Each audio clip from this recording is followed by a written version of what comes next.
नबी पाक सल्लल्लाहु अलैहि वसल्लम के सहाबा ने हमला किया।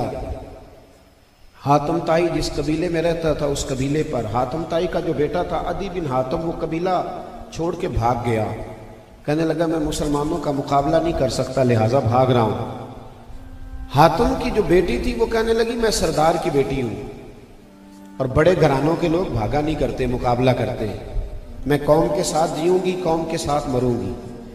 सहाबाए किराम अलैहिम रिदवान ने जब हमला किया तो वो कबीला गिरफ्तार हुआ तो बेटी भी गिरफ्तार होके आई।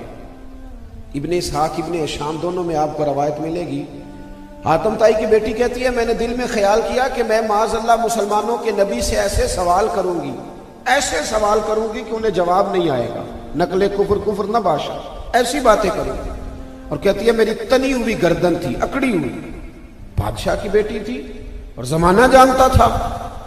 कहती जब मैं मस्जिद नबी में दाखिल हुई ना तो चूंकि मैं तलवार चलाती थी तो सहाबियात जो जंग में शरीक थी उन्होंने मेरे हाथ पीछे बांध दिए। कहती जब मस्जिद नबी में हुजूर के सामने गई तो मेरे अंदर एक भूचाल था बातों का, ये कर दूंगी वो कर दूंगी। लेकिन कहती है अंदर दाखिल हुई मेरा सर नंगा था। अल्लाह के रसूल अलैहिस्सलाम ने ना अपने कंधों से चादर उतारी और कहती है जैसे ही वो चादर मेरे सर पे आई ना मेरी गर्दन भी झुक गई, मेरी आंखें भी झुक गई, वो खत्म हो गई बात, जरूरत नहीं रही। हजरत सैयदना सलमान फारसी रदी अल्लाह ताला अन्हु हाजिर थे। उन्होंने मशवरा दिया, अर्ज किया या रसूल अल्लाह सल्लल्लाहु अलैहि वसल्लम ये काफिर की बेटी है, मुशरिक नजस होता है, हुजूर मैं अपनी चादर ना पेश कर दूं? सर ढांपना है तो आपकी तो चादर पे कुरान मजीद की आयात नाजिल होती है, मुदस्सिर और मुजम्मल वाली चादर अपनी ना दे दूं? ये काफिर की बेटी है। तो इकबाल इसरार बेखुदी में कहते हैं कि मेरे मुस्तफ़ा करीम ने तारीखी जुमले कहे।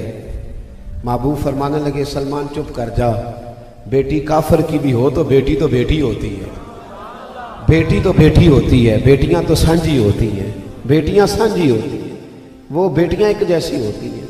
आज तो लोगों ने फीता पकड़ा हुआ है ना, बेटियों के कद नापते फिरते हैं।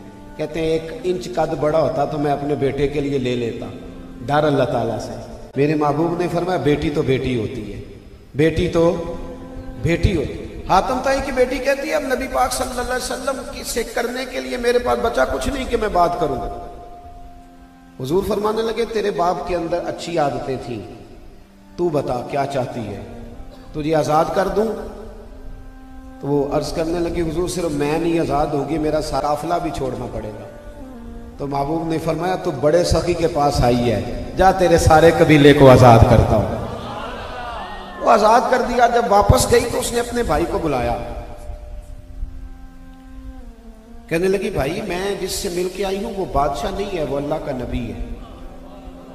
वो बादशाह नहीं, वो अल्लाह के नबी है सल्लल्लाहु ताला अलैहि। तू चला जा। तो अदी बिन हातिम कहने लगा मैं वो नहीं हूं जो औरतों की बातों पे लग जाऊंगा, पहले जाऊंगा तहकीक करूंगा, अगर मेरी समझ में बात आई तो कलमा पढ़ूंगा। कहा जा कर लो तहकीक।